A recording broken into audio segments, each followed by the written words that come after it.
for a lot of people, it is something like anime or manga that get them interested in learning Japanese. Now, this wasn't the case for me personally, but a few years ago I had the realization that as a resource, manga is actually quite useful.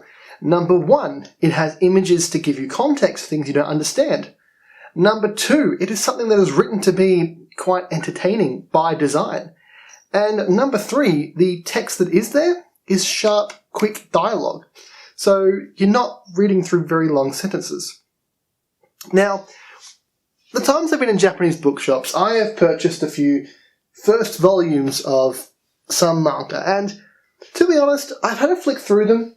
I was familiar with Naruto when I was a teenager, so I picked that one up and I was able to read through it and match what I was looking at with what I knew of the story. However, that was a while ago and I wasn't actually reading. I was more looking at pictures, seeing some words I sort of knew and connecting the dots.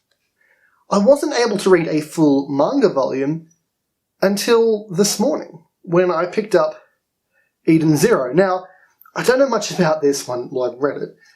I picked it up probably a few years ago, a year and a half ago, I want to say, in a bookshop in Japan, and it was sort of promoting it as this new big thing. I haven't seen much of it since, maybe I just haven't been looking.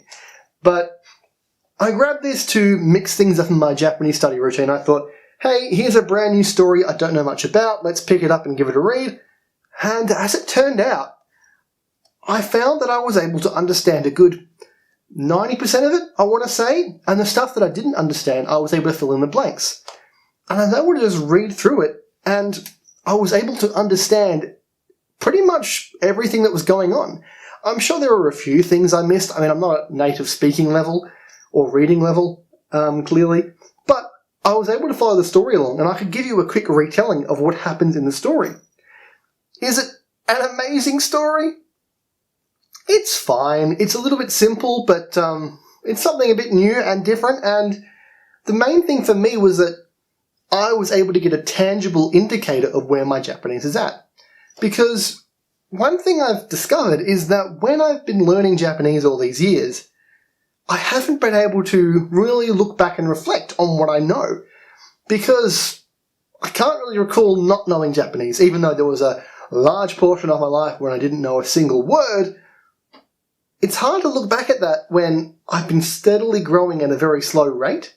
So to have something quite tangible like a book where I can go, hey, I can remember quite clearly picking up another one of these, trying to read it and going, I don't know what's going on.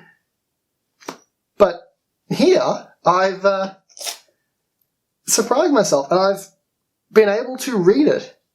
So I'm probably going to pick up the second volume, not because I'm thinking this is the most amazing story I've ever read. It's not really, but if I'm able to keep doing it and read this, my Japanese reading of manga is going to improve. And hey, if, I can read this, I can read something a little bit more difficult, and then I can keep going. And so that's a way to keep me reading. I think it's great to have things in your Japanese study schedule, be it books or movies or, anime even, that keep you motivated. Not just one source. I don't think learning from only manga is really appropriate. I haven't heard of anyone who's done it, or just anime by the same coin. It's really a matter of, in my personal opinion, mixing it up, hearing things from different sources, exposing yourself to as much Japanese from as much different places as you can. And, hey, maybe somebody has done it. I don't know. Maybe there's somebody out there who has just watched exclusively anime for, 2 years straight, and now they're fluent in Japanese. I've seen people who watch a lot of anime amidst other stuff and are great at Japanese, but no one who's just done anime or just done manga, for example. End of the day, I am not a linguist or a Japanese teacher or a native speaker of Japanese by any stretch. What I am is just a person who enjoys studying Japanese. So these opinions are just my opinions from an Australian guy who's been learning Japanese on his own for the last few years. That's where I'm at, and if you're interested in videos about this sort of thing, this is the channel where I'll be posting them. So thank you so much for watching. If this helped you, let me know below. And if you've got any other recommendations for other manga I should check out that might be at a similar level to this, because this seems to be where I'm at, I guess, let me know in the comments below. But apart from that, thank you so much for watching, and I'll see you next time.